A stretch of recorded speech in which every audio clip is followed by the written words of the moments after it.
Eh bien, ce matin, je vous propose de lire dans le livre de la Genèse. Genèse, au chapitre 21, versets 14 à 21.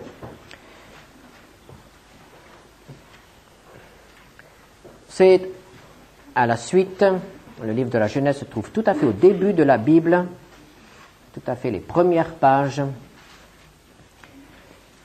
Nous avons ici l'histoire d'Agar et d'Abraham. Alors Genèse 21, versets 14 à 21. Abraham se leva de bon matin et prit du pain et une outre d'eau qu'il donna à Agar et plaça sur son épaule. Il lui remit aussi l'enfant et la renvoya. Elle s'en alla et s'égara dans le désert de Beer-Shéba. Et quand l'eau de l'outre fut épuisée, elle laissa l'enfant sous un des arbrisseaux et alla s'asseoir vis-à-vis à une portée d'arc, car elle disait que je ne vois pas mourir mon enfant. Elle s'assit donc vis-à-vis de lui, éleva la voix et pleura. Dieu entendit la voix de l'enfant, et l'ange de Dieu appela du ciel Agar et lui dit, « Qu'as-tu, Agar ? Ne crains point, car Dieu a entendu la voix de l'enfant dans le lieu où il est. Lève-toi, prends l'enfant, saisis-le de ta main, car je ferai de lui une grande nation. » Et Dieu lui ouvrit les yeux, et elle vit un puits d'eau. Elle alla remplir d'eau l'outre, et donna à boire à l'enfant. Dieu fut avec l'enfant qui grandit, habita dans le désert et devint tireur d'arc. Il habita dans le désert de Paran et sa mère lui prit une femme du pays d'Égypte. Nous connaissons l'histoire d'Agar et nous la trouvons ici pour la dernière fois dans la Genèse. Nous voyons qu'elle est perdue dans le désert et c'est l'aboutissement d'un long cheminement. Elle a quitté Beer-Shéba avec son fils Ismaël. Ici, on l'appelle un enfant, mais il devait avoir environ 15 à 16 ans. Et ensemble, ils se sont mis en route, à pied, probablement pour regagner l'Égypte, qui était la patrie, le pays d'origine d'Agar.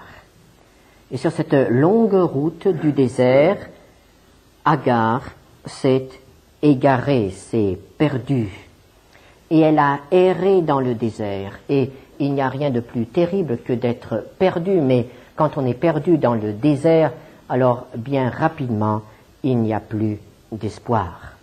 Nous la retrouvons donc au moment où elle a perdu tout espoir, au moment où elle ne peut plus avancer. Elle est dans le désert, elle ne peut plus faire un pas de plus. Elle est dans une situation sans issue. Après un long cheminement, après une longue route qu'elle vient de parcourir. Et dans la vie, c'est aussi un moment où elle est dans une impasse. Quand nous pensons au passé d'Agar, nous voyons que cette situation-là est aussi l'aboutissement d'un long cheminement. Agar était une esclave. Elle était peut-être déjà fille d'esclave. Elle était donc un objet, elle n'avait rien à dire, elle ne pouvait pas disposer de sa personne. Elle était une marchandise que l'on vend ou que l'on donne. Et nous apprenons dans la parole de Dieu qu'à un certain moment, peut-être après avoir changé de maître assez souvent, à un certain moment, elle est donnée comme esclave à Sarah, la femme d'Abraham, qui se trouvait à ce moment-là en Égypte. Elle devient donc esclave de Sarah. Au bout de quelques années, Abraham ne pouvant avoir d'enfant de Sarah, Sarah décide de donner Agar à Abraham.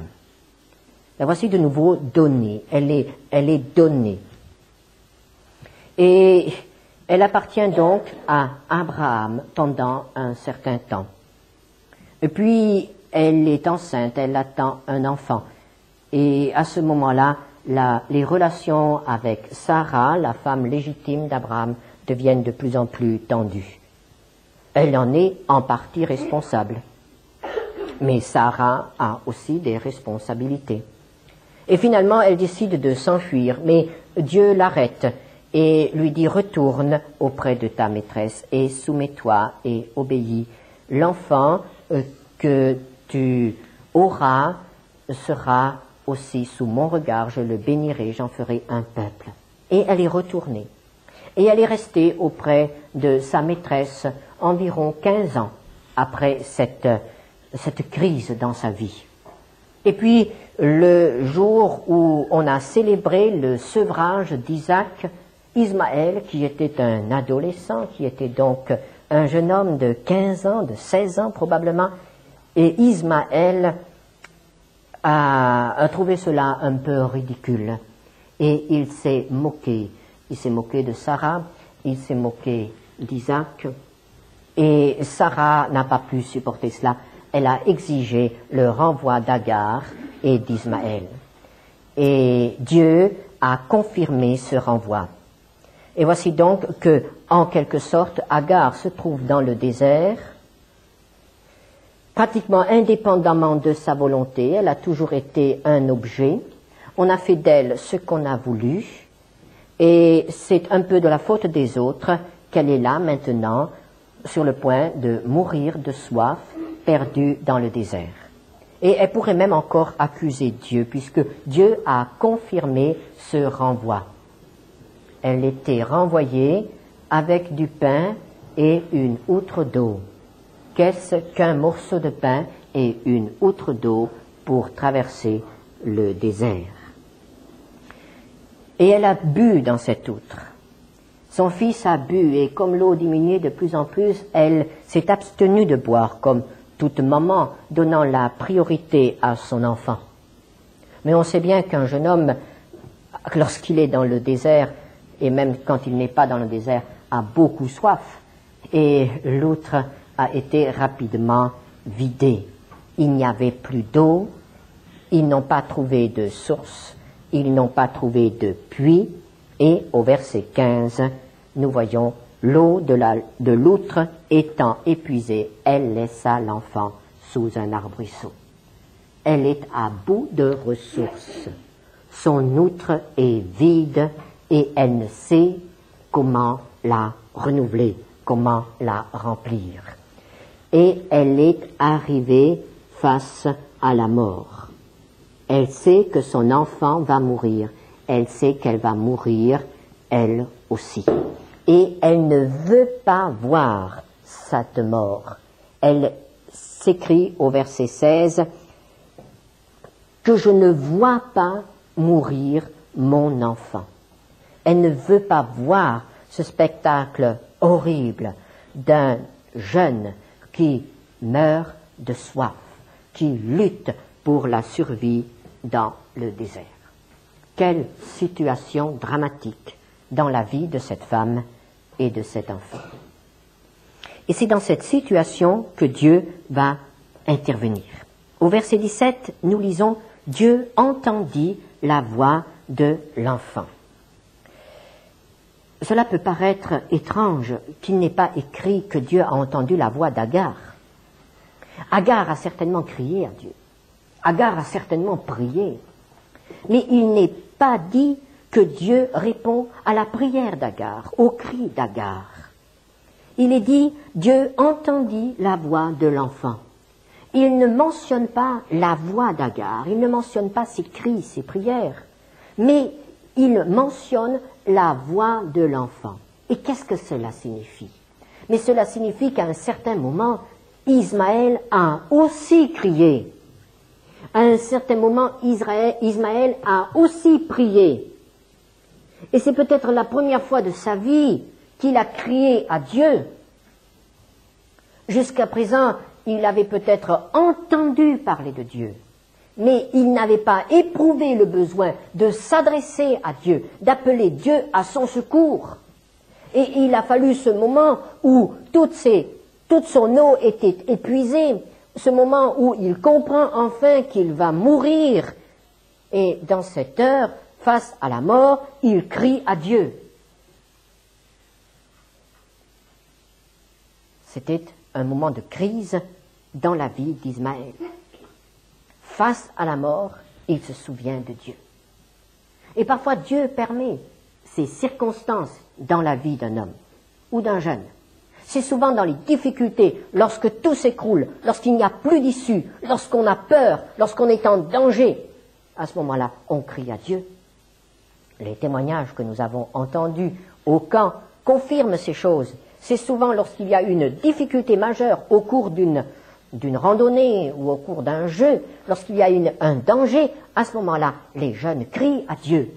Et je crois que le plus grand nombre de conversions que nous avons eues au camp ont toujours eu lieu à un moment où les jeunes ont eu très peur, un moment où ils se sont sentis en danger, où ils ont eu besoin de secours, alors ils se mettent à crier à Dieu. Ismaël a crié et Dieu a répondu. Lorsque nous sommes sincères, lorsque nous nous adressons à Dieu avec sincérité, que nous l'appelons à l'aide, Dieu répond toujours. Et il a répondu. Et il s'est adressé à Agar et il l'a consolée, il l'a rassurée, il lui a dit « Ne crains point ». Et il a renouvelé la promesse qu'il avait faite et il lui a dit au sujet d'Ismaël « Je ferai de lui une grande nation ». Donc Ismaël ne va pas mourir. Ismaël va vivre. Ismaël va être le père d'un peuple nombreux. Et nous savons que cela s'est réalisé. Et c'est à ce moment-là que Agar a vu le puits. Et ce sera le thème de notre message ce matin. Les yeux qui s'ouvrent. Les yeux qui s'ouvrent pour voir ce que Dieu fait. Au verset 19, « Et Dieu ouvrit les yeux, et elle vit un puits d'eau. » Le puits était là depuis longtemps. Il ne s'agit pas d'un miracle dans ce sens. Le puits était là. Il avait été creusé longtemps auparavant. Et comme c'est le cas dans ces pays, ces puits sont parfois centenaires.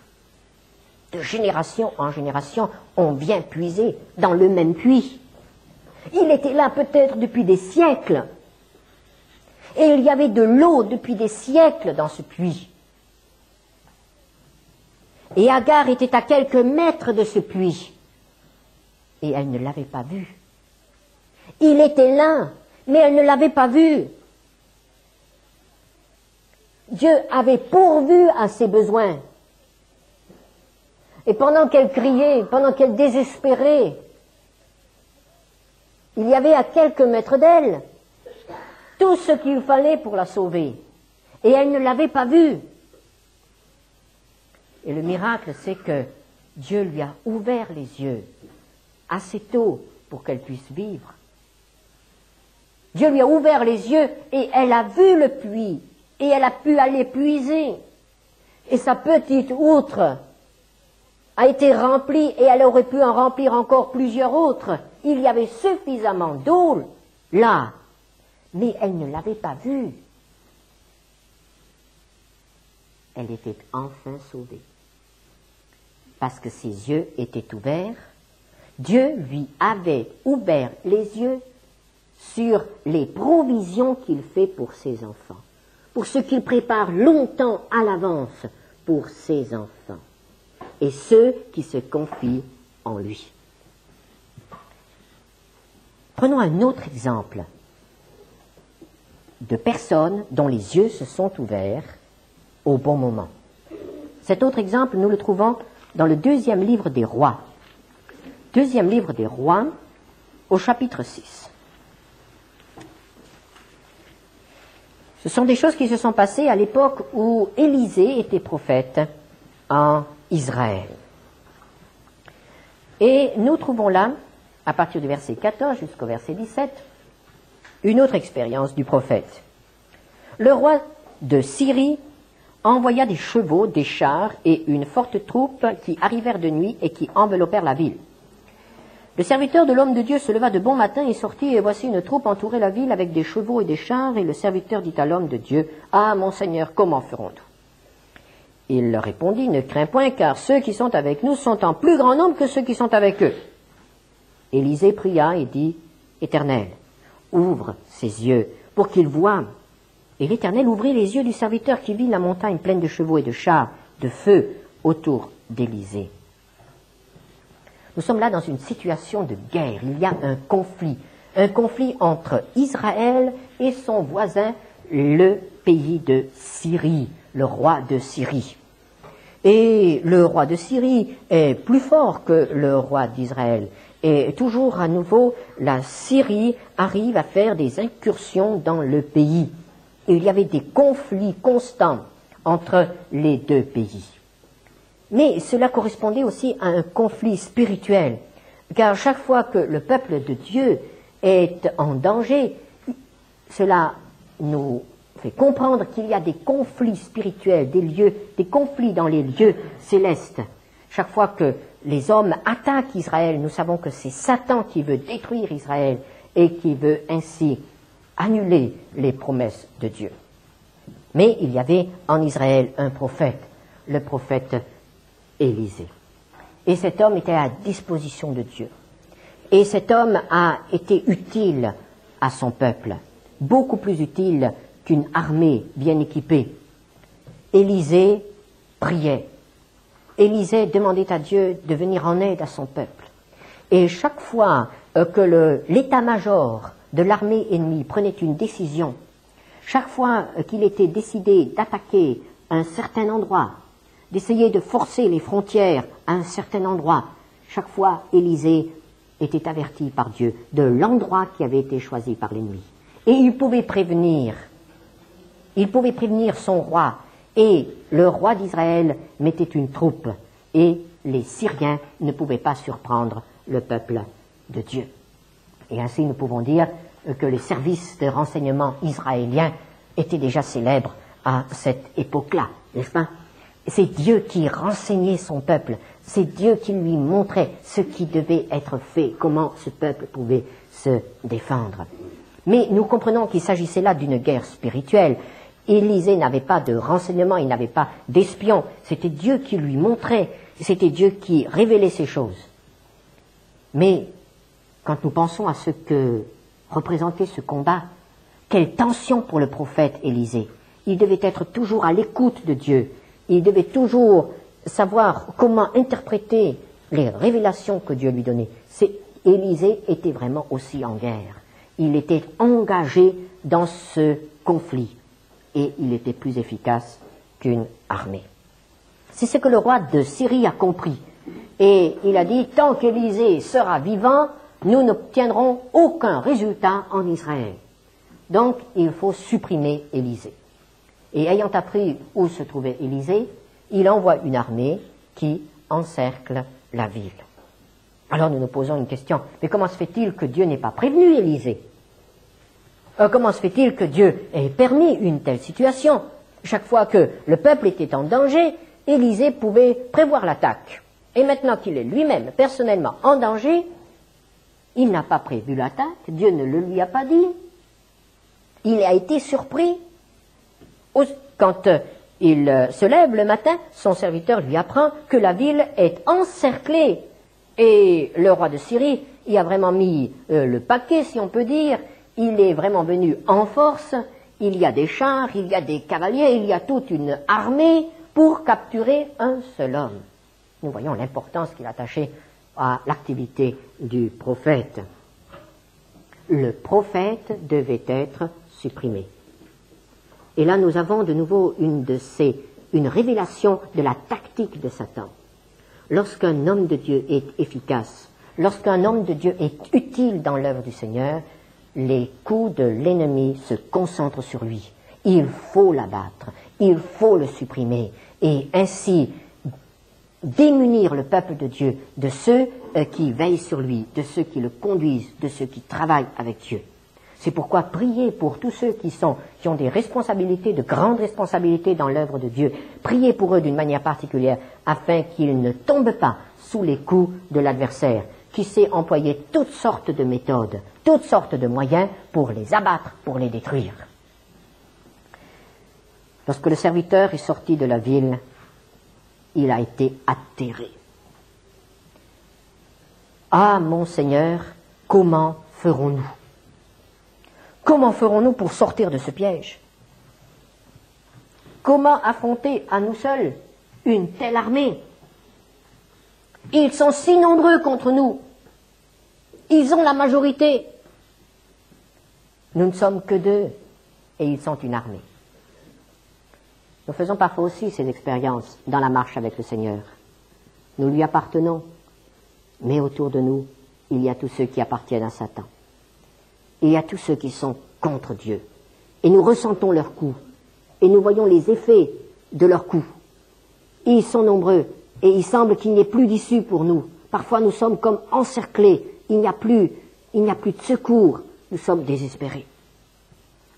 Et c'est à ce moment qu'Élisée pria et demanda à Dieu de montrer à son serviteur ce qu'il voyait lui-même. Élisée voyait quelque chose que son serviteur ne voyait pas. Élisée, qui vivait avec Dieu, voyait les choses autrement. Son serviteur ne voyait que l'armée ennemie. Élisée voyait encore autre chose. Et que voyait-il? Lorsque le serviteur eut les yeux ouverts, il vit entre l'armée ennemie et lui une autre armée. Une armée qui l'encerclait aussi, mais dans un autre sens. Les armes n'étaient pas dirigées contre eux, les armes étaient dirigées contre les adversaires. Alors ce n'était plus un encerclement, c'était une protection. C'était une garde personnelle que Dieu avait envoyée à Élisée son prophète. Il y avait ceux que les hommes ne voient pas. Ceux que les hommes ne voient pas, ceux que nos yeux de chair ne peuvent pas voir. Mais Dieu permet parfois à certains de ses serviteurs de voir ces êtres invisibles. Ces êtres invisibles que Dieu envoie pour protéger les siens. Et qui sont ces êtres invisibles? La Bible les appelle les anges. La Bible les appelle les armées célestes, ceux qui viennent et qui secourent le peuple de Dieu. Et ici, ils entouraient le prophète. Et la montagne était pleine de chevaux et pleine de chars de feu autour d'Élisée. Et nous comprenons que cette armée céleste pouvait très bien contenir l'armée terrestre. Élisée était en parfaite sécurité. Il était entouré d'une armée. Seulement le serviteur n'avait pas vu cela. Ceux qui sont avec nous sont en plus grand nombre que ceux qui sont avec eux. Celui qui est avec nous est plus fort que celui qui est avec eux. C'est un message que nous retrouvons toujours dans la parole de Dieu. Lorsque Dieu se met du côté d'un de ses enfants, lorsque Dieu prend le parti d'un des siens, rien ne peut lui arriver. Il est en sécurité. Le nom de l'Éternel est une tour forte, nous dit la parole de Dieu, et nous pouvons nous y réfugier. Parfois, nous voyons seulement ceux qui nous entourent. Ceux qui nous entourent pour nous attaquer, pour nous nuire. Et nous ne voyons pas les autres, nous ne voyons pas ceux qui nous entourent pour nous aider. Nous voyons ceux qui sont envoyés par Satan, mais nous ne voyons pas ceux qui sont envoyés par Dieu. Nous voyons l'œuvre de Satan, mais nous ne voyons pas l'œuvre de Dieu. Ah, comme les choses seraient différentes si nous avions les yeux ouverts, si nous pouvions voir les choses de Dieu. Alors comment nos yeux peuvent-ils s'ouvrir? Comment pouvons-nous voir l'œuvre de Dieu que des yeux naturels ne peuvent pas voir? Comment pouvons-nous voir ce que Dieu a préparé pour nous d'avance? Comme ce fut le cas pour Agar, comme ce fut le cas pour Élisée. Eh bien, prenons une troisième histoire qui nous livrera le secret des yeux qui voient, des yeux qui s'ouvrent. Oh, nous avons là de nouveau une histoire bien connue. Elle est dans le Nouveau Testament, au chapitre 24 de Luc. Il s'agit de la rencontre de Jésus avec les deux disciples qui se rendaient à Emmaüs. Et nous voyons au chapitre 24, au verset 13 jusqu'au verset 16, ce même jour, 2 disciples allaient à un village nommé Emmaüs, éloigné de Jérusalem de 60 stades, et ils s'entretenaient de tout ce qui s'était passé. Pendant qu'ils parlaient et discutaient, Jésus s'approcha et fit route avec eux. Mais leurs yeux étaient empêchés de le reconnaître. Leurs yeux étaient empêchés. Ils ne voyaient pas. Et pourquoi ne voyaient-ils pas?